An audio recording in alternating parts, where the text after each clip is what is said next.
Bonjour, Nicole Bacharan, spécialiste des États-Unis. Dans 2 jours, c'est un 10e anniversaire incroyable que le monde s'apprête à revoir ces images incroyables. Il y a 10 ans, le World Trade Center qui s'est écroulé, les attentats du 11 septembre, le monde qui ne serait plus jamais le même. Vous écrivez un livre absolument exceptionnel et un livre qui raconte minute par minute cette journée qui a changé le cours de la planète. Oui, on commence cette journée à 6 heures avec George Bush, le président des États-Unis, qui se lève en Floride pour faire son jogging. Il fait très beau, il a une journée devant lui qui s'annonce relativement calme, un emploi du temps pas trop chargé. Et on termine le livre et la journée à 23h30 avec George Bush qui va se coucher à Washington après une dernière alerte où les services de sécurité l'ont obligé à courir à toute allure dans le bunker de la Maison-Blanche parce qu'il y avait encore une alerte de menace aérienne. Une journée, minute par minute, comment vous avez pu travailler pour retrouver à chaque seconde quasiment ce qui se passait à plusieurs endroits du monde? En fait, la grande difficulté, ça a été de brasser, d'analyser, de hiérarchiser et de recouper une masse incroyable d'informations. Depuis 10 ans, je ne peux même pas quantifier le nombre de documents, de transcriptions, d'enregistrements, de témoignages, de documents officiels déclassifiés, certains d'ailleurs à la suite d'actions en justice au nom de la liberté de l'information aux États-Unis. Je ne peux pas quantifier la quantité de matériel qui est là pour reconstituer cette journée. Mais c'est vrai que vous avez par exemple des transcriptions de réunions qui ont eu lieu dans les instances du pouvoir, qui ont été publiées, qui ont été déclassifiées et qui nous permettent même de reconstituer les dialogues qui ont eu lieu entre les principaux acteurs du gouvernement. Nicole Bacharan, est-ce que 10 ans après, aujourd'hui, on peut enfin être sûr que l'on sait la vérité sur ce qui s'est passé ?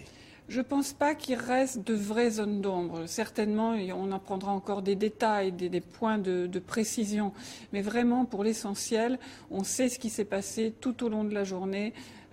Auprès du président Bush, qui sera ensuite dans l'avion présidentiel, à la Maison-Blanche, au Pentagone, à la CIA, dans le cockpit des avions détournés, dans les tours, au Pentagone.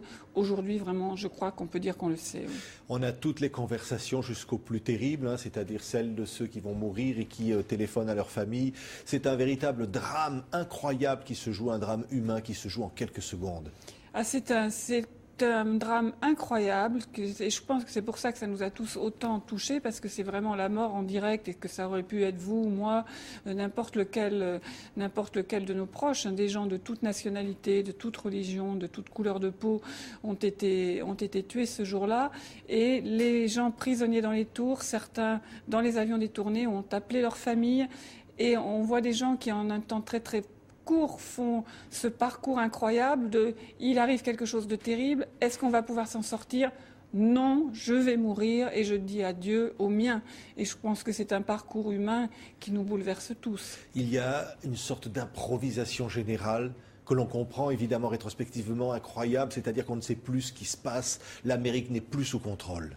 Absolument. Et on voit une Amérique, et je parle là des hautes instances du gouvernement, qui au fond était restée dans des stratégies de la guerre froide, qui n'étaient pas du tout préparées à ce type d'attaque et d'attentat. Parce que c'était inimaginable. Je crois que le point principal, la faille principale, c'est que c'était juste inimaginable. Que des pirates de l'air détournent des avions de ligne américains et les transforment en missiles et qu'ils veuillent mourir pour tuer, ça n'avait pas été imaginé.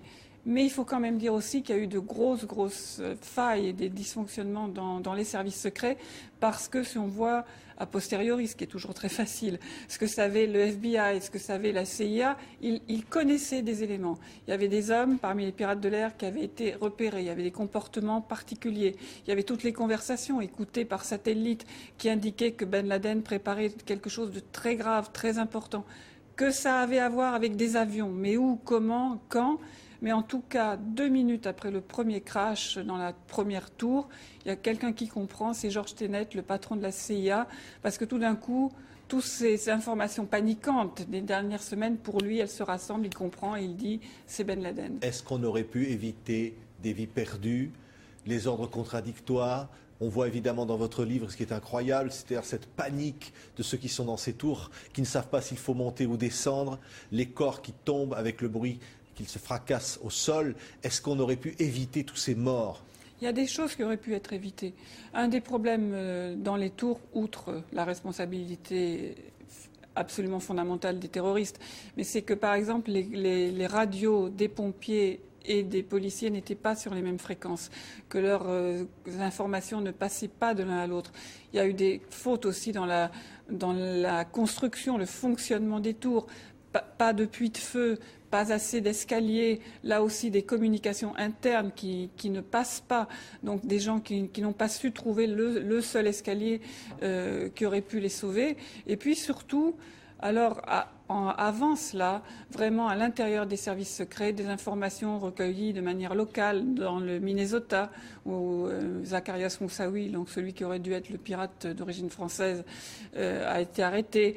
Dans l'Arizona aussi, il y avait des gens du FBI qui avaient repéré des choses bizarres parmi les entraînements de pilotes. Là, ça n'a pas été communiqué aux autorités centrales. Ça a été communiqué, aux autorités centrales du FBI qui ne l'ont pas pris au sérieux. La CIA a repéré 2 noms de membres d'Al-Qaïda sur le territoire américain. Ils n'ont pas été arrêtés et ils faisaient partie des pirates de l'air. Avec tout cela, aurait-on pu empêcher ces attentats, les prévenir ? Je ne sais pas, mais en tout cas, il y a des fautes qui ont été commises auparavant. Est-ce qu'il y a la place pour la théorie du complot que l'on entend encore toujours depuis 10 ans sur « nous a-t-on dit toute la vérité » ?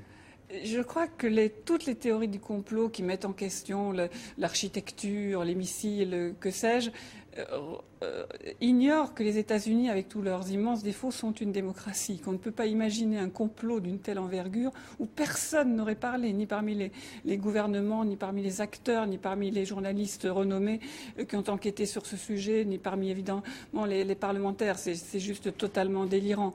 En plus, ces théories du complot n'offrent pas de scénario alternatif. Elles posent juste des questions sur telle ou telle chose. Mais pour moi, il y a un mystère du 11 septembre qui demeure.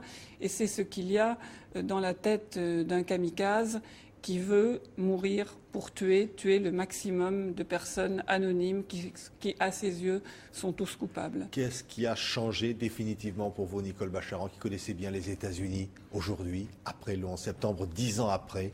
Je pense que 10 ans après, le rapport de l'Amérique avec le monde a changé. La perception d'un monde extérieur hostile, dangereux, dans lequel l'Amérique est engagée dans 2 guerres qui ont beaucoup de mal à se terminer en Afghanistan et en Irak. Et en même temps, les réseaux terroristes ont été affaiblis, Ben Laden a été éliminé. Et malheureusement aussi, le danger terroriste, ce n'est pas du tout un danger américain, c'est un danger mondial. C'est donc un ennemi qui se reforme, qui se réinvente et avec lequel malheureusement nous devons tous vivre. Merci Nicole Bacharan. Vous publiez donc le 11 septembre, Le jour du chaos, un livre événement minute par minute au cœur du pouvoir américain chez Perrin. C'est le livre donc pour revivre cette journée qui a changé le cours de l'histoire. Évidemment TV5 Monde qui suit cet anniversaire pendant tout le week-end. Merci à vous. Merci.